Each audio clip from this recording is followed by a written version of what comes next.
நெகேமியா 6வது அதிகாரம் 9வது வசனம். அந்த வேலை நடந்தேறாதபடிக்கு எங்கள் கை சலித்து போகும் என்று சொல்லி அவர்கள் எல்லாரும் எங்களை பயமுறுத்த பார்த்தார்கள். ஆதலால் தேவனே, நீர் எங்கள் கைகளை திடப்படுத்தி அருளும். ஆமென். இந்த நெகேமியாவினுடைய வாழ்க்கையில இருக்கிற ஒவ்வொரு காரியமாய் நாம் ஒவ்வொரு நாட்களும் தியானித்து கொண்டு வருகிறோம். ஒரு பெரிய பொறுப்பு அவன் கையிலே கொடுக்கப்பட்டது.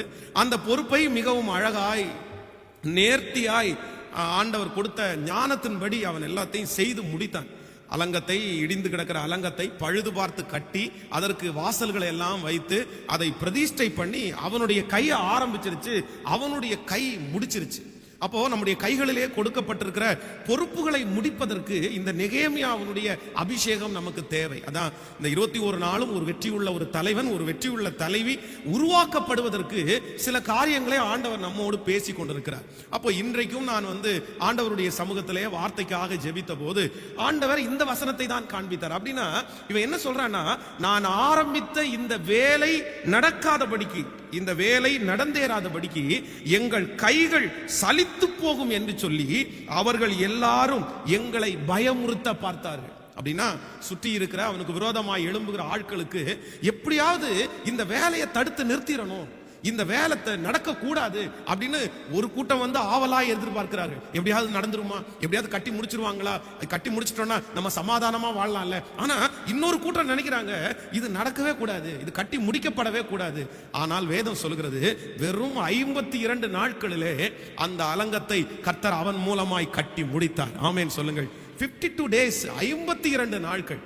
அப்ப நான் இந்த காரியத்தை தியானிக்கும் போது 1வது அதிகாரத்திலிருந்து சில அதிகாரத்திலே பார்த்தீங்கன்னா இந்த வேலை நடந்தேறாதபடிக்கு இவனுக்கு வந்த தடைகளை குறித்து நான் வாசித்தேன். ஆண்டவர் இந்த 52 நாள் வேலையில நம்ம நினைக்கிறோம் 5 வருஷம் 10 வருஷம் வேலை இல்ல, வெறும் 52 நாள், கிட்டத்தட்ட ஒரு 1.5 மாசத்தினுடைய வேலை. இந்த 1.5 மாசத்தினுடைய வேலையில அவனுக்கு வந்த தடைகளை நான் வாசித்து பார்க்கும்போது எனக்கு ஆச்சரியமா இருந்துச்சு. ஒரு காரியம், ஒரு நல்ல காரியம், ஆண்டவருடைய ஒரு காரியம், அதுவும் ஜனங்களுக்கு நன்மை உண்டு பண்ணுகிற ஒரு காரியம். இதனால நெகேமியாவுக்கு ஒரு லாபம் இல்ல, அவனுடைய குடும்பத்திற்கு பணம் சம்பாதிக்க போறது இல்ல, அதுல அந்த வாசலை கட்டி முடிச்ச உடனே இவனுக்கு அதுல கமிஷன் கிடைக்கும் அப்படின்னா எதுவுமே இல்ல. இவனுடைய பணத்தை செலவு பண்ணி இவன் சம்பளம் கூட வாங்காம நல்ல வேலையை விட்டுட்டு எல்லாவற்றையும் அர்ப்பணித்து இந்த இடத்துல வேலை செய்வதற்கு அவனுக்கு பலவிதமான தடைகள் வந்தது. அப்போ ஒரு தேவனுடைய பிள்ளை நம்ம என்ன அறிஞ்சுக்கணும் அப்படின்னு சொன்னா, நம்ம நல்ல விஷயமே செய்யலாம். நீங்க செய்யற விஷயம் நல்ல விஷயம் தான், அந்த விஷயத்தினால உங்களுக்கு லாபம் இல்ல, இன்னொருத்தருக்கு தான் லாபம். நீங்க இன்னொருத்தருக்கு நன்மை உண்டாகிறதுக்காக தான் அதை செய்தீர்கள். நான் நல்லதானே செய்யறேன், நான் யாருக்கு கெடுதல் நினைக்கலையே, என் கையில் எதுவும் தப்பு பண்ணலையே, அப்ப ஏன் இவங்க எல்லாம் எதிர்க்கிறாங்க, அப்ப ஏன் இதெல்லாம் தடை வருது அப்படின்னு நிறைய நேரத்துல நம்முடைய மனசுல நினைப்போம். ஆனா ஒன்று நினைத்துக் கொள்ளுங்கள், கெட்ட விஷயம் செய்வதற்கு தடை வருகிறதோ இல்லையோ, நீங்க ஒரு நல்ல விஷயம் செய்யணும்னு ஆரம்பிச்சா கண்டிப்பா என்ன வரும் சொல்லுங்க. நெகேமியாவோட ஆண்டவர் இருக்கிறார். நெகேமியாவை அனுப்புறது ஆண்டவருடைய சித்தம். ஆண்டவர் எல்லாம் ஒழுங்குபடுத்திட்டாரு. இவன் செய்ய போகிற வேலையும் நல்ல வேலை, மனுஷனும் நல்ல மனுஷன், வேலையும் நல்ல வேலை, கர்த்தரும் அவனோட இருக்கிறார். ஆனா இத்தனையும் இருந்தும் அந்த அலங்கத்தை கட்டுவதற்கு தடை உண்டாகுமே. ஆனால் உங்க வாழ்க்கையில ஒரு ஜெபம் பண்ணும் போது, ஒரு நல்ல காரியத்தை செய்யும் போது, இல்லைன்னா நீங்க முன்னேறணும்னு நினைக்கும் போது தடைகள் வருமானு கேட்டா கண்டிப்பா தடைகள் வரும். ஆனா இந்த நெகேமியாவுடைய அபிஷேகம் என்ன அப்படின்னா, அவனுடைய வாழ்க்கையில வந்த அத்தனை தடைகளையும் முறியடித்து அந்த அலங்கத்தை சிறப்பாய் கட்டி முடித்து பிரதிஷ்டை செய்தான். நான் நம்புறேன் இன்றைக்கு இந்த ஜெபத்தில் இருக்கிற உங்களுடைய வாழ்க்கையிலே பலவிதமான தடைகள் வரலாம். பாஸ்டர், நான் ஆரம்பிச்சதிலிருந்து தடை, இந்த காரியத்தை துவங்கினதிலிருந்து தடை, என் வாழ்க்கையில ஒரே தடை கற்கள், எங்க பார்த்தாலும் ஒரு தடை வந்துட்டே இருக்குது. என்னால் அந்த காரியத்தை செய்ய முடியல, என்னால் அந்த காரியத்தை அச்சீவ் பண்ண முடியல, இப்படி தடைக்கு மேல தடை வருது அப்படின்னு யார் நொந்து போய் இருக்கிறார்களோ, நான் நம்புறேன் இந்த முழங்கால் யுத்த ஜெபத்தில் கர்த்தர் உங்களுக்கு வாக்கு கொடுக்கிறார். தடைகளை உடைத்து போடுகிறவர் உங்களுக்கு முன்னே கடந்து போகிறார். தடைகளை உடைத்து போடுகிற இயேசு உங்களுக்கு முன்னே கடந்து போகிறார். அது எவ்வளவு பெரிய தடைகளா இருந்தாலும் தடைகளை உடைத்து நெகேமியாவை அலங்கத்தை பிரதிஷ்டை பண்ண வைத்த தெய்வம் உங்களோடு கூட இருந்து தடைகளை எல்லாம் உடைப்பார். ஹல்லேலூயா. அவர்தான் தடைகளை உடைக்கிறவர். அவரை மாதிரி தடையை உடைக்கிறதுக்கு யாரும் இல்லை. இஸ்ரவேல் ஜனங்களுடைய 400 ஆண்டுகளுடைய தடை, 400 years, எல்லா பக்கம் தடை. அந்த நாட்டிலே இருக்கிற ராஜா சொல்றாரு, உங்களை நான் விட மாட்டேன், நீங்க காலம் முழுவதும் எங்களுக்கு அடிமைதான். அந்த தேசத்தை விட்டு வெளியே போலான்னு அவங்க முயற்சி எடுத்து எல்லா முயற்சிகளும் தோற்று போனது. அவருடைய இருதயத்தில் இனி நம்ம இந்த தடையை உடைச்சிட்டு வெளியே போக முடியாதுன்னு எல்லாரும் மனசுல பிக்ஸ் பண்ணிட்டாங்க. ஆனா அவ்வளவு பெரிய பாண்டேஜையே, அவ்வளவு பெரிய தடையே என் கர்த்தர் முறியடித்து இஸ்ரவேல் ஜனங்களை பொன்னோடும் பொருளோடும் புறப்பட பண்ணுவாரானால், இந்த 21 நாள் முழங்கால் யுத்த ஜெபம் முடித்து உனக்கு முன்பாக இருக்கிற உங்களுக்கு முன்பாக இருக்கிற அந்த தடைகளை கர்த்தர் உடைத்து உங்களை வெற்றியாய் நடக்க பண்ணுவார். அது எத்தனை வருடமான தடையா இருந்தாலும், உங்க மகளுடைய வாழ்க்கையிலே, மகனுடைய வாழ்க்கையிலே, பிசினஸ்ல இருக்கிற தடைகளை நம்புறவர்களுக்கு அப்படியே நடக்கும், விசுவாசிக்கிறவர்களுக்கு அப்படியே ஆகும். கரங்களை தட்டி நான் நம்புகிறேன் என்று சொல்லுங்கள். ஆண்டவரே, நான் நம்புகிறேன், நான் விசுவாசிக்கிறேன். நம்முடைய ஆண்டவர் தடைகளை உடைக்கிற ஆண்டவர் அவர். ஆமென் சொல்லுங்கள். சோ ஆண்டவர் ஒரு மனுஷனை, ஒரு காரியத்தை ஒரு மனிதனை கொண்டு செய்ய வேண்டும் என்று நினைப்பாரே ஆனால் யாரும் தடுக்க முடியாது. தடை வரும், ஆனா அந்த தடை நிக்காது. ஆமென் சொல்லுங்க. எத்தனை பேர் விசுவாசிக்கிறீர்கள்? கர்த்தர் செய்ய நினைத்தாரா? கர்த்தர் உங்களை அழைத்தாரா? கர்த்தர் உங்களை அனுப்புகிறாரா? தடையை பார்த்து நீங்க கவலைப்படாதீங்க. அது எந்த நேரத்தில் விலகுமோ அந்த நேரத்தில் அந்த தடையை எடுத்து போடுகிற கர்த்தர் நமக்காய் அந்த காரியங்களை கர்த்தர் செய்வார். ஆமென் சொல்லுங்கள். ஹல்லேலூயா. தாவீதை ராஜாவாக்குறதற்கு சவுல் ராஜாவே குறுக்கே நின்றாலும் நான் சொல்றேன், அந்த தடையை எடுத்து போடுறதற்கு என் கர்த்தர் வல்லவராய் இருக்கிறார். உங்களுக்கு விரோதமாய் தடை செய்கிறவர்கள் பெரிய ஆட்களா இருந்தாலும் நான் நம்புறேன், என் இயேசு தடைகளை உடைக்கிறவர். ஆமென். இவனுடைய வாழ்க்கையிலே, இந்த நெகேமியா அவனுடைய வாழ்க்கையிலே வந்த தடைகளை ஒன்றொன்றாய் நான் தியானித்த போது எனக்கு ஆச்சரியமா இருந்தது. ஃபர்ஸ்ட் நம்பர் 1, முதலாவதாக இந்த நெகேமியா அவனுடைய வாழ்க்கையிலே என்ன தடை வருகிறது என்றால், வாசிக்கலாமா? முதல் வசனத்தை வாசிக்கலாம். 5வது வசனத்தையும் 6வது வசனத்தையும் வாசிக்கலாம். ராஜாவை பார்த்து, ராஜாவுக்கு சித்தமாய் இருந்து அடியேனுக்கு உமது சமூகத்தில் தயை கிடைத்ததானால் என் பிதாக்களின் கல்லறைகளில் இருக்கும் பட்டணத்தை நான் கட்டும்படி யூதா தேசத்திற்கு நீர் என்னை அனுப்ப வேண்டிக் கொள்கிறேன் என்றார். அப்பொழுது ராஜஸ்திரீயும் பக்கத்தில் உட்கார்ந்தார். ராஜா என்னை பார்த்து, உன் பிரயாணம் எத்தனை நாள் செல்லும்? நீ எப்பொழுது திரும்பி வருவாய் என்று கேட்டார். இவ்வளவு காலம் என்று நான் ராஜாவுக்கு சொன்னபோது என்னை அனுப்புவது அவருக்கு சித்தமாயிற்று. ஆமென் சொல்லுங்க. நன்றாய் கவனிங்கள் ஆண்டவருடைய பிள்ளைகளே. கிட்டத்தட்ட ஒரு 4 மாதங்களுக்கு முன்பாக அவனுக்கு ஒரு தரிசனம் கிடைக்கிறது. அப்படின்னா அவனுடைய உள்ளத்துக்குள்ள கர்த்தர் ஒரு சின்ன தீப்பொறி உள்ள வச்சிருக்கிறார். அந்த மனுஷன் மூலமாய் சொல்லும் போது, இடிஞ்சு கிடக்கிற அலங்கத்தை நம்ம தான் கட்டணும், நம்ம தான் அதனுடைய நிலைக்காலில் வைக்கணும் அப்படின்னு ஒரு 4 மாதத்திற்கு முன்பாக ஒரு தீப்பொறி அவனுடைய இருதயத்தில் வைக்கப்படுகிறது. சோ இந்த 4 மாதத்திற்கு முன்பாக வைக்கப்படுகிற அந்த தீப்பொறியை அவன் செயல்படுத்துவதற்கு அவனால முடியாது. ஏன் அப்படின்னா, ஒரு ராஜாவுக்கு கீழே அவன் வேலை பார்க்கிறான். அந்த ராஜா சொல்லாம எதையும் செய்ய முடியாது. ராஜாவுக்கும் அதுவும் சாதாரணமான வேலைக்காரன் அல்ல, அவன் பானபாத்திரக்காரன். அப்படின்னா ராஜாவுக்கு ஆகாரமும் திராட்சரசமும் பரிமாறப்படும் போது அந்த திராட்சரசத்தையும் ஆகாரத்தையும் முன்பு இவன் சாப்பிட்டு அந்த சாப்பாட்டிலே ஆபத்து ஒன்றும் இல்லை என்று கண்டு ராஜாவை போஷிக்கிற ஒரு உன்னதமான பொறுப்புல இருக்கிறான். சோ அந்த பொறுப்பை விட்டுட்டு தனக்குள்ளே வைத்திருக்கிற தரிசனத்தை நிறைவேற்ற வரவே முடியாது. இப்ப அவனுக்கு ஃபர்ஸ்ட் தடை யார் அப்படின்னா, ராஜா தான் தடையா இருக்கிறார்.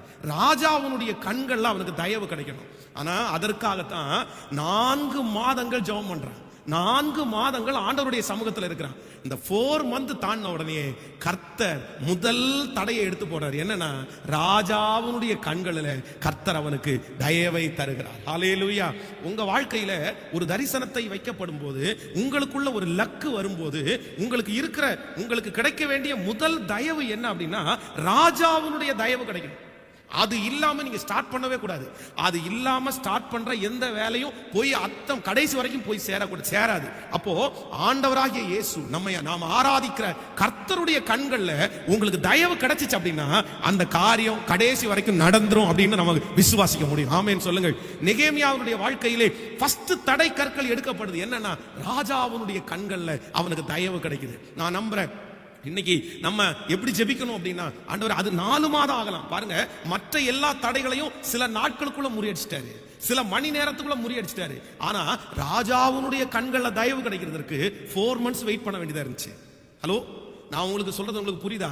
உங்கள் வாழ்க்கையிலே வருகிற உங்களுடைய லட்சியத்தை நிறைவேற்றுவதற்கு வருகிற மற்ற தடைகளை குறித்து நீங்க கவலைப்பட வேண்டாம். அது ஒரே நாள்ல கூட போயிடும், அது 1 மணி நேரத்துல கூட போயிடும். எப்ப தெரியுமா? ஃபர்ஸ்ட் இருக்கு பாருங்க, ராஜாவுடைய கண்கள தயவு. 4 மாசமோ 5 மாசமோ 1 வருஷமோ அந்த தரிசனத்தை வச்சு ஜெபம் பண்ணி, அந்த தரிசனத்திற்காக அழுது, அந்த தரிசனத்திற்காக கெஞ்சி, அந்த தரிசனத்துல ஆண்டவரை உள்ள கொண்டு வந்து அவருடைய சித்தத்தை அந்த தரிசனத்துக்குள்ள கொண்டு வந்து அவருடைய இருதயத்தை கவர் பண்ணி இழுக்கிறதற்கு எத்தனை மாதங்களாகும் தெரியாது. அது வரணும். அதுக்கு பிறகுதான் உங்களுக்கு ஒரு பெரிய வெற்றியே இருக்கிறது. ஆமென் சொல்லுங்க. நான் இந்த ஊழியத்தை ஆரம்பிக்கும் போது ஃபர்ஸ்ட்ல வெள்ளிக்கிழமை, சனிக்கிழமை, ஞாயிற்றுக்கிழமை 3 நாள் உபவாசம். இந்த 3 நாள் உபவாசத்துல வெள்ளிக்கிழமை ஃபாஸ்டிங் பிரேயர் முடிச்ச உடனே ஒரு பாட்டில தண்ணி எடுத்துட்டு நான் கண்ணு காணாத தூரம், அப்படின்னா எந்த இடத்துல முள்காடு அதிகமா இருக்குதோ அந்த இடத்துல, சரவணம்பட்டி சைடு தான் நிறைய பாத்தீங்கன்னா இந்த முள்காடு இருக்கும். வண்டி எடுத்துட்டு அங்க போயிடுறது. ஒரு முள்காட்டுக்குள்ள போய் அந்த ஒரு பாட்டில் தண்ணியை கொண்டு போய் அந்த முள்காட்டிலேயே முழங்கால் படிட்டு காலையில அந்த போன நேரத்துல இருந்து இருட்டுற வரைக்கும் அங்க இருந்து அடுத்த நாள் சனிக்கிழமை அதே போல அங்க இருந்து ஜெபம் பண்ணி, அப்போ ஆண்டவருடைய என்னுடைய தரிசனத்தோட கர்த்தருடைய தரிசனம் இணைஞ்சு கர்த்தருடைய தயவு கிடைச்சிருச்சு. அதனாலதான் இந்த ஊழியத்துல எவ்வளவு பெரிய தடை வந்தோம், இன்றும் இது ஜெயமாய் நடக்கிறதற்கு காரணம் ஆண்டவருடைய கண்கள தயவு கிடைத்தது என்று நான் நம்புகிறேன். நான் தீர்க்க தரிசனமாய் விசுவாசிக்கிறேன். நீங்கள் செய்ய போகிற காரியத்திலே, இந்த 21 நாள் முழங்கால் யுத்த ஜெபத்திலே என் தேவனுடைய தயவுள்ள கரம் உங்களோடு கூட இருக்கும். கர்த்தர் உங்களுக்காக இறங்குவார். அவருடைய தயவு உங்களுக்கு கிடைக்கும். அப்பாவுடைய தயவு இல்லாட்டா பரவாயில்ல, அம்மாவுடைய தயவு இல்லாட்டா பரவாயில்ல, கர்த்தருடைய தயவு உங்கள் மேல் இருக்கும் போது நீங்கள் ஆரம்பிக்கிற காரியத்தை வெற்றியாய் முடிப்பீர்கள். ஹல்லேலூயா. சோ ஃபர்ஸ்ட் தடை எதற்காக நம்ம ஜெபிக்கணும்னா, ஆண்டவரே உங்க கண்கள்ல எனக்கு தயவு கிடைக்கணும். ஃபர்ஸ்ட் கீயை யார் தான் ஓபன் பண்ணணும்? சத்தமா சொல்லுங்க. ஒருவரும் திறக்க கூடாதபடி பூட்டுகிறவரும் ஒருவரும் பூட்டக்கூடாதபடி திறக்கிறவரும், இதோ திறந்த வாசலை உனக்கு முன்பாக வைத்திருக்கிறேன், அதை ஒருவனும் அடைக்க மாட்டான். அப்ப சாவி யார் கையில இருக்குது? நம்முடைய வாழ்க்கையினுடைய பிளான், நம்முடைய வாழ்க்கையினுடைய திட்டம், நம்முடைய திருச்சபை இப்ப கட்டப்போகிற இடம், கட்டப்போகிற திருச்சபை, இது எல்லாத்திற்கும் பணம் அடுத்தது பிரதர், பணம் அடுத்தது சிஸ்டர், ஆள்பலம் அடுத்தது, நமக்கு வருகிற இன்ஜினியர்ஸ், இது எல்லாமே செகண்டரி. ஃபர்ஸ்ட் என்னன்னா, நம்ம அந்த இடத்தை சுதந்திரித்து அதுல திருச்சபை கட்டணும்னா என் ராஜாதி ராஜா அவனுடைய கண்கள தயவு கிடைச்சு அவர் கீயை மட்டும் ஓபன் பண்ணி விட்டார் அப்படின்னா எல்லாம் மட மட மட மடன்னு அப்படியே அழகா நடக்க வேண்டிய விதத்துல நடந்து நாம் அதை திறப்பு விழா செய்ய கர்த்தர் நமக்கு உதவி செய்வார். கர்த்தர் இதை கேட்கிறார், கர்த்தர் இதை கவனித்து பார்க்கிறார். நான் நம்புகிறேன் அவருடைய திறவுகோல் இப்பொழுது நமக்காக இந்த முழங்கால் யுத்தத்திலே வைக்கப்படட்டும். அவர் திறந்து விடட்டும், அவர் திறந்து விடட்டும். ஆமென். அப்போ அதுக்காக நீங்க ஜெபிக்கணும். ஆண்டவரே நீர் இறங்கும், ராஜாவாகிய உம்முடைய கண்கள்ல எனக்கு என்ன கிடைக்கட்டும்? தயவு கிடைக்கட்டும். கர்த்தருடைய கண்கள்ல தயவு கிடைக்கிறதுக்காக ஒரு தேவனுடைய பிள்ளை நிறைய ஜெபிக்கணும். மனுஷனுடைய கண்கள்ல தயவு கிடைக்கிறதுக்காக என்னென்னமோ பண்றாங்களே பாருங்க. ஒரு சாதாரணமான உலகத்துல இருக்கிற ஒரு ஆபீசர், அந்த ஆபீசருடைய கண்கள்ல தயவு கிடைக்கிறதுக்கு வீட்டுல இருக்கிறவங்களுக்கு சாப்பாடு இல்லை, ஆனா ஒரு டிஃபன் பாக்ஸுக்குள்ள கொஞ்சம் கறியை போட்டு அவர்கிட்ட கொண்டு கொடுப்பாங்க, அவருடைய கண்களை தயவு கிடைக்கணும் அப்படின்னு. இந்த மாதிரி எல்லாத்தையுமே கொண்டு போய் கொடுக்கறது, அவரை நேரத்தில் போறது, அவரை அட்ராக்ட் பண்ணணும், அவருடைய கண்களை தயவு கிடைக்கணும். அப்போ ஒரு மனுஷனுடைய கண்களை தயவு கிடைக்கிறதுக்கு நம்ம என்னென்ன பண்றோம், என்னென்ன முயற்சி எடுக்கிறோம்? அப்போ ஆண்டவருடைய கண்களில் தயவு கிடைக்கிறதுக்கு அப்போ நீங்க என்ன பண்ணிருக்கீங்க, என்ன முயற்சி எடுத்துறீங்க? கண்டிப்பா ஒவ்வொரு பிள்ளைகளுக்கும் மிக தேவையானது என்னன்னா, கர்த்தர் கண்களே எனக்கு தயவு. ஆமேன்னு சொல்லுங்க. இன்னைக்கு கொஞ்சம் நேரமானா கூட பரவாயில்ல, நீங்க கொஞ்சம் எல்லாத்தையும் நம்ம கேட்டுட்டே போயிடலாம். ஆமேன்னு சொல்லுங்க. அல்லேலூயா. அதனால முழங்கால நிக்க முடியலன்னா கூட உட்கார்ந்து நிக்க. ஆமென். நம்பர் 2, இரண்டாவதாக இந்த நெகேமியாவுக்கு வந்த இரண்டாவது தடையை குறித்து நம்ம வாசிக்கும் போது 8வது வசனத்தில் வாசிக்கலாம். தேவாலயத்திலே இருக்கிற அலங்கத்தின் கதவு வேலை, 2ஆம் அதிகாரம் 8வது வசனம். நெகேமியா 2ஆம் அதிகாரம் 8வது வசனம். தேவாலயத்தில் இருக்கிற அரண்மனை கதவு வேலைக்கும் நகர ஆலயத்தின் வேலைக்கும் நான் தங்க போகிற வீட்டின் வேலைக்கும் வேண்டிய மரங்களை ராஜாவின் வனத்து காவலனாகிய ஆசாப் எனக்கு கொடுக்கும்படிக்கும் அவனுக்கு ஒரு கடிதம் கட்டளையிடுவதாக என்றேன். என் தேவனுடைய தயவுள்ள கரம் என் மேல் இருந்தபடினால் ராஜா அவைகளை எனக்கு கட்டளையிட்டார். ஆமென் சொல்லுங்கள். இரண்டாவது அவனுக்கு இருக்கிற இரண்டாவது தடை என்ன அப்படின்னா, இப்ப தரிசனம் உள்ளுக்குள்ள வந்துருச்சு, இப்ப கிளம்புறதுக்கு ராஜா ஓகே பண்ணிட்டாரு. ஆனா வெறும் கையா என்ன பண்ண முடியாது, போக முடியாது. அங்க வீடு கட்டணும், அங்க நிலை கால் வைக்கணும், அது எல்லாம் அந்த சட்டம் எல்லாம் வைக்கிறதுக்கு நல்ல மரம் வேணும். அப்படின்னா ஒவ்வொரு வாசலும் பெரிய பெரிய வாசல், இந்த வாசல் நிலைக்கதவு வைக்கிறதுக்கு நல்ல மரங்கள் வேணும். இப்போ இந்த தேவைக்காக இவன் போய் அங்க யார்கிட்ட கேட்பான், யார்கிட்ட மரம் கேட்பான், யார்கிட்ட பொருள் கேட்பான்? ஆனா இந்த இடத்துல கர்த்தருடைய சமூகத்திலே, ஆண்டவருடைய சமூகத்துல ஜெபிக்கிறான், ராஜாவினிடத்துல போய் பேசுகிறான். வேதம் சொல்லுகிறது, அவனுடைய தேவையை சந்திக்கிறது போல ராஜா சொல்றாரு, நான் லெட்டர் கொடுக்குறேன்ப்பா, நீ போய் ஆசாப்பின் இடத்துல உனக்கு எவ்வளவு மரம் தேவையோ எல்லாவற்றையும் நீ என்ன செய்ய என்றால் பெற்றுக்கொள். சோ நம்முடைய தரிசனத்துல, நம்முடைய லக்கில இருக்கிற இரண்டாவது மிகப்பெரிய தடை என்ன அப்படின்னா தேவை. தேவை, பணம் தேவையா இருக்கு. பைனான்சியலா நான் ரொம்ப கஷ்டப்படுறேன், நான் என்ன பண்ண போறேன்? எனக்கு தரிசனம் இருக்குது, எனக்கு பணம் இல்ல. எனக்கு நிறைய சொப்பனங்கள் வந்துருச்சு, எனக்கு பணம் இல்ல. பணத்துக்கு ஒரே கஷ்டமா இருக்கு. நான் மட்டும் ஒரு 5 லட்சம் ரூபாய் இருந்தா அப்படி பண்ணிருப்பேன், 10 லட்சம் ரூபாய் இருந்தா இப்படி பண்ணிருப்பேன், இப்படி ஒரு ப்ராஜெக்ட் ஆரம்பிச்சிருப்பேன். நமக்குள்ள நிறைய இந்த மாதிரி பணம் இல்ல, பணம் இல்ல, பணம் இல்லன்னு. ஆனால் ஒன்று நினைத்துக் கொள்ளுங்கள், தரிசனம்னு உங்களுக்குள்ள ஒண்ணு இருந்துச்சுன்னா கர்த்தர் பணத்தை எங்க இருந்தாவது கொண்டு வந்து வைப்பார். ஆமோதிக்கிறீங்களா? உங்களை கொண்டு கர்த்தர் ஒரு காரியத்தை ஆரம்பிப்பாரையானால் நீங்க விசுவாசிங்க, பணம் ஒரு தடையா இருக்காது. காலதாமதம் அவருடைய நேரத்திற்கு ஒருவேளை நடக்கலாமே தவிர பணத்தை கொடுக்கிறவர் கர்த்தர். அதான் எங்க ஊழியக்காரர் அடிக்கடி என்னுடைய ஸ்டேட் ஓவர்சீரா இருந்த பாஸ்டர் ஒரு டைம் சொல்லுவாங்க. என்ன சொல்லுவாங்க அப்படின்னா, இந்த 12 கூட நிறைய மிச்சம் எடுத்தாங்கன்னு சொன்னாங்கல்ல, அவர் எங்களை பார்த்து எல்லார்ட்டையும் கேட்பாங்க, சரி 12 கூட நிறைய அப்பவும் மீனும் ஆண்டவர் ஜெபம் பண்ணி வந்துருச்சு, கூட எங்க இருந்து வந்துச்சு? அப்படிதான் கேட்பாரு அவர். அப்பவும் மீனும் ஆண்டவர் ஜெபம் பண்ணி வந்துருச்சு. வானத்தை பார்த்தா, அண்ணாந்து பார்த்தா அதை ஜெபம் பண்றாரு. உடனே எல்லாருக்கும் என்ன வந்துருச்சு? அவ்வளவுதான். புருஷர்கள் மட்டும் 5000 பேர் சாப்பிட்டு எல்லாரும் முடிச்சுட்டு 12 கூட நிறைய மிச்சம் வந்துச்சு. அப்பா அப்பவும் மீனும் ஜெபம் பண்ணி வந்துச்சு, கூட எங்க இருந்து வந்துச்சு அப்படின்னு கேட்டா நான் நம்புறேன் அவர் அடுத்து பதில் சொல்லுவாரு, அப்பத்தை கொடுக்கிற ஆண்டவருக்கு கூடையை கொடுக்க தெரியாதா? அப்பத்தையும் மீனையும் கொடுக்கிற ஆண்டவருக்கு என்ன கொடுக்க தெரியுமாமா? கூடையும் கொடுக்க தெரியுமாமா? அப்ப நான் என்ன சொல்றேன்னா, ஒரு தரிசனத்தை, ஒரு லக்கை, ஒரு ஆசையை உங்களுடைய இருதயத்திலே கர்த்தர் வைப்பாரே ஆனால் உங்க கை வெறுமையான கையா இருக்கலாம், உங்க கை குறைவானதா இருக்கலாம். ஆனா நான் நம்புறேன், கர்த்தர் தேவைகளை எப்படியாகிலும் ஆச்சரியமாய் சந்திப்பார். ஹல்லேலூயா. ஆண்டவர், நான் அப்படிதான் ஜெபம் பண்றேன். ஆண்டவரே, மீனை கொடுத்தீங்களே ஆண்டவரே, இப்ப கூடையை கொடுங்க ஆண்டவரே. நமக்கெல்லாம் நீங்க எல்லாம் ஒவ்வொருத்தரும் மீன். ஆமென், ஆமென் சொல்லுங்கள். இங்க இருக்கிறவங்க ஒரு மீன், ஆன்லைன்ல கேட்கறவங்க எல்லாரும் ஒரு மீன். அப்படிதான் ஆண்டவர் சொல்றாரு, மீன் பிடிச்சிட்டு இருந்தாலும் மனுஷர்களை பிடிக்கிறவன் ஆக்குவேன். ரெண்டும் ஒண்ணுதான். வலைகளை போட்டு பிடிச்சி எல்லா மீனும் வந்துச்சு. இப்ப இந்த மீனை எல்லாம் கொண்டு போய் போடுறதுக்கு கூட வேணும். அந்த கூட பக்கத்திலேயே இருக்குது. அந்த கூடையினுடைய தேவையை கர்த்தர் சந்திப்பார். ஹல்லேலூயா. நமக்கு நிறைய பண தேவைகள் இருக்கிறது, சொல்ல முடியாத பண தேவை, எட்ட முடியாத தூரத்தில் இருக்கிறோம். நம்முடைய கை அதுக்கு பக்கத்துல கூட போக முடியாது. ஆனா நான் நம்புறேன், இந்த தரிசனத்தை ஆரம்பித்ததுல நம்ம முடிக்கிற வரைக்கும் ஆண்டவர் நமக்கு உதவிகளை அனுப்பி கொண்டே இருப்பாராக. ஹல்லேலூயா. இன்றைக்கு ஆண்டவர் இந்த ஜெபத்துல இருக்கிற ஒவ்வொருத்தருக்கும் தீர்க்க தரிசனமாய் ஆண்டவர் சொல்றாரு, என் கையில ஒரு பணமும் இல்லையே பாஸ்டர், எங்க அம்மா அப்பா எனக்கு ஒரு பணம் கூட சேர்த்து வைக்கலையே, நான் வெறுங்கையா இருக்கிறேனே. ஒரு காரியத்தை நினைச்சா என்னால வாங்க முடியல, ஒரு சாப்பாடை நினைச்சா என்னால சாப்பிட முடியல, ஒரு ட்ரெஸ் நினைச்சா என்னால வாங்க முடியல. அப்படி பணத்திற்காக கஷ்டப்பட்டு பணம் தான் என் வாழ்க்கையில தடை, எனக்கு பணம் வரல அப்படின்னு சொல்ற ஒவ்வொரு தேவனுடைய பிள்ளையும் ஆண்டவரை உறுதியா பற்றி பிடிங்க, ஆண்டவரை உறுதியா நேசிங்க. அவர் நினைச்சாருன்னா உங்க காலுக்கு கீழே ஆசீர்வாதங்கள் வந்து குவியும், பணங்கள் வந்து குவியும். கர்த்தராலே ஆகாதது என்று ஒன்றும் இல்லை. நம்முடைய தேவன் ஐஸ்வர்ய சம்பூரணர், நம்முடைய தேவன் ஐஸ்வர்யமாக்குகிற கர்த்தர், ஆபிரகாமை ஐஸ்வர்யமாக்குற கர்த்தர். உங்க கையை ஆசீர்வதித்து வெறுமையா இருக்கிற கையை நிரப்பி, அந்த ஒண்ணும் இல்லாத கையை கர்த்தர் ஆசீர்வதித்து பெருக பண்ணி பலுக பண்ணி, உங்க கையை ஆசைப்பட்ட, நீங்க ஆசைப்பட்டதை உங்க கை வாங்குறதற்கு ஆண்டவர் உதவி செய்கிறார். ஹல்லேலூயா. நீங்க பணத்திற்காக ஆசைப்பட்டு எல்லாம் போக வேண்டாம். பணம் கொடுங்க ஆண்டவரே, பணம் கொடுங்க ஆண்டவரேன்னு கேட்க வேண்டாம்.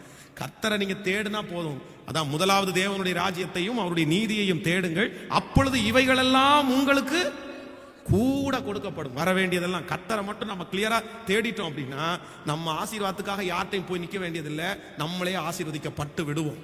ஆமென் சொல்லுங்கள். அது கர்த்தருக்கு லேசான காரியம். எத்தனையோ பரிசுத்தவான்கள் ஊழியத்தினுடைய ஆரம்பத்தில், இன்னும் வாழ்க்கையினுடைய ஆரம்பத்தில் ஒன்றும் இல்லாம இன்னைக்கு கோடீஸ்வரர்களா இருக்கிறதுக்கு காரணம் அவங்க சொல்லுவாங்க, என் தேவன் என்னை ஒன்றுமில்லாமல் இருந்து கர்த்தரனை ஆசீர்வதித்தார். ஆமென். ரெண்டாவது தடை அவங்களுக்கு என்ன தடை வந்துச்சுன்னா பணத்தடை. கர்த்தர் அதையும் முறியடிச்சாரா? ஆமென். உங்களுடைய வாழ்க்கையில் இருக்கிற பண தடைகளை முறியடித்து கர்த்தர் கடந்து போக பண்ணுவார். நம்பர் 3, மூன்றாவதாக நீங்கள் வாசிப்பீர்களே ஆனால் எடுத்துக்கொள்ளலாம். அந்த 2ஆம் அதிகாரத்தில் 18வது வசனத்தை வாசிக்கலாம். என் தேவனுடைய கரம் என்மேல், ராஜா என்னோடு சொன்ன வார்த்தைகளையும் அவர்களுக்கு அறிவித்தேன். அப்பொழுது அவர்கள் எழுந்து கட்டுவோம் வாருங்கள் என்று சொல்லி அந்த நல்ல வேலைக்கு தங்கள் கைகளை திடப்படுத்தினார். கவனிங்க, இப்ப 3வது அவனுக்கு என்ன தடை வருது அப்படின்னா, ராஜாவுடைய கண்களை தயவு கிடைச்சிருச்சு, இவன் கேட்ட பணமும் கிடைச்சிருச்சு. இப்ப கிளம்பி எங்க வந்துட்டாரு? அலங்கம் கட்டுற இடத்துக்கு வந்தாச்சு. ஆனா இந்த அலங்கத்தினுடைய வேலையை இவன் ஒரே ஆளா என்ன பண்ண முடியாது, செய்ய முடியாது. தான் வந்த ஊர்ல இருந்தும் ஜனங்களை கூட்டிட்டு வந்து கட்ட முடியாது. இங்க இருக்கிற ஜனங்களை வச்சுதான் என்ன பண்ணணும் அப்படின்னா, இந்த அலங்கத்தை கட்ட ஒருத்தனாவும் கட்ட முடியாது, அங்கிருந்து கூட்டிட்டு வந்தும் கட்ட முடியாது. இந்த ஜனங்களை மோட்டிவேட் பண்ணி இந்த ஜனங்களை வச்சுதான் இந்த அலங்கத்தை கட்டணும். ஆனா அதுல ஒரு பெரிய சிக்கல் இருக்கு. என்ன அப்படின்னா, அங்க இருக்கிறவங்க யாருமே கொஞ்சம் பேர் தான் வசதி உள்ளவங்களை தவிர மற்றவர்கள் எல்லாரும் இந்த தேசம் சிறைப்பட்டதுனால நிறைய பேர் நிந்தையும் கஷ்டத்தையும் அனுபவிக்கிறாங்க. நிறைய பேருக்கு சாப்பாட்டு கூட வழி இல்லை. அப்படின்னா இன்னைக்கு வேலைக்கு போனாதான் அவங்க வந்து நாளைக்கு சாப்பிட முடியும். இன்னும் நிறைய பேர் இந்த யுத்தத்தில் அடிக்கப்பட்டு கை இல்லை, கால் இல்லை, எங்க பார்த்தாலும் பஞ்சம். ஒரு நாள் வேலைக்கு போலனாலே அவங்களுக்கு சோறு இல்லை. அப்படிப்பட்ட ஆட்களை வச்சு இப்போ அலங்கத்தை கட்டி முடிக்கணும். எப்படி இவங்களை மோட்டிவேட் பண்றது? நான் ஒருத்தனா செய்ய முடியாது, என் கூட இப்ப யாராவது ஒருத்தர் இணைஞ்சு நின்னாதான் இதை செய்ய முடியும் அப்படின்னு வரான். ஆனா வேதம் சொல்லுது, கர்த்தர் சமூகத்திலே ஜெபம் பண்ணி அந்த காரியத்தை ஆரம்பிச்சு அந்த தரிசனத்தை ஜனங்கள் மத்தியில கொடுக்கும் போது, அங்க கேட்டவங்க பணம் இல்லாதவங்க, அங்க வேலை செய்யறவங்களுக்கு அந்த அளவுக்கு சாப்பாடு எதுவுமே இல்லை. ஆனா அவங்க எல்லாரும் சொல்றாங்க, அந்த நல்ல வேலைக்கு எங்களுடைய கை உங்க கூட இருக்கும். அங்க இருக்கிற எல்லா ஜனங்களுடைய கண்களையும் தயவு கிடைக்க பண்ணி அந்த ப்ராஜெக்டுக்கு கர்த்தர் அவனை மட்டும் இல்ல, சுற்றி இருக்கிற எல்லாருடைய கைகளையும் கர்த்தர் ஒன்று சேர்க்க பண்ணினார். ஹல்லேலூயா. நான் தீர்க்க தரிசனமா சொல்றேன், யாருக்காக ஆண்டவர் இந்த வார்த்தை கொடுக்கிறாருன்னு தெரியாது. இந்த ஓட்டத்துல நீங்க தனியே இருக்கலாம். இந்த காரியத்தை நான் தனியே செய்ய முடியாது பாஸ்டர், என் கூட கணவனார் இல்ல, என் கூட மனைவி இல்ல, என் கூட பிள்ளைங்க இல்ல, நான் எப்படி செய்வேன்னு நீங்க எதிர்பார்க்கலாம். ஆனா ஆண்டவர் உங்க மேல பிரியமா இருப்பாரே, ஆனால் உதவி செய்கிற, உங்களுக்கு உதவி செய்கிற கரங்களை கர்த்தர் உங்களோடு கொண்டு வந்து இணைப்பேன் என்று கர்த்தர் வாக்கு கொடுக்கிறார். நீங்கள் ஒருவராய் அல்ல, பல பேரால கர்த்தர் தயவு கிடைக்க பண்ணி உங்களுக்கு அந்த ப்ராஜெக்டை நிறைவேற்ற பலன் தருவார். ஹல்லேலூயா.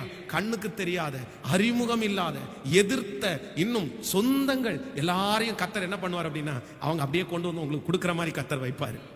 ஹல்லேலூயா. நம்புகிறீர்களா இல்லையா?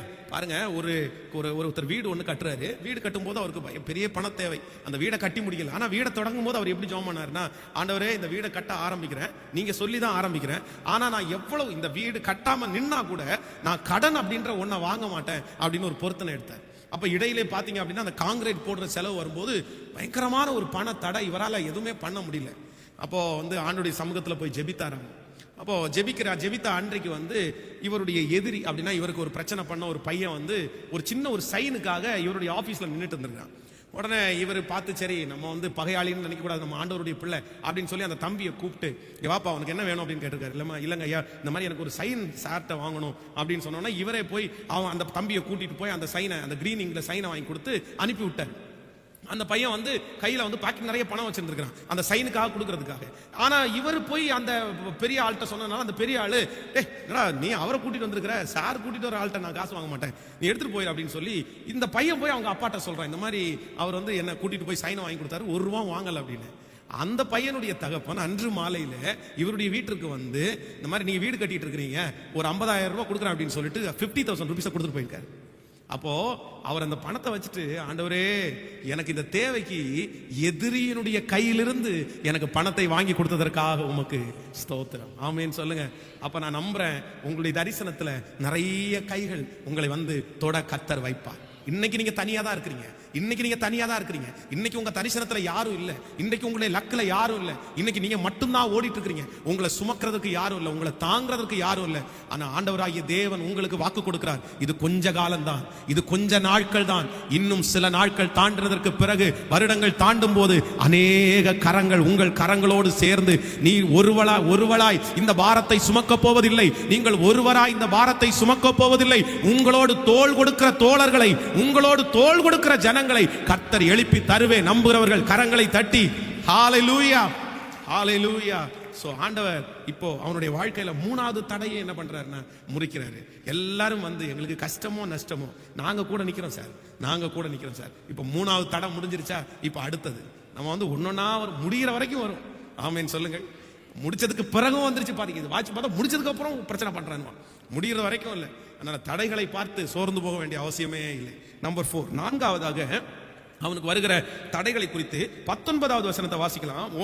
ஓனனி ஆகிய சன்பல்லாத்தும், அம்மோனியன் ஆகிய தொபியா என்னும் ஊழியக்காரனும், அரேபியன் ஆகிய கேஷேமும் இதை கேள்விப்பட்ட போது எங்களை பரியாசம் பண்ணி எங்களை நிந்தித்து நீங்கள் செய்கிற இந்த காரியம் என்ன? நீங்கள் ராஜாவுக்கு விரோதமாய் கலகம் பண்ண போகிறீர்களோ? நீங்க இதுல ரெண்டு காரியம் இருக்கு. ஒண்ணு, அவர்கள் எல்லாரும் எங்களை பரியாசம் பண்ணி எங்களை நிந்தித்து. அப்போ நாலாவது ஒரு தடை இந்த இடத்துல என்ன வருதுன்னா, இப்ப எல்லாரும் கை கோர்த்து செய்யறதற்கு ஆரம்பிச்சாங்க.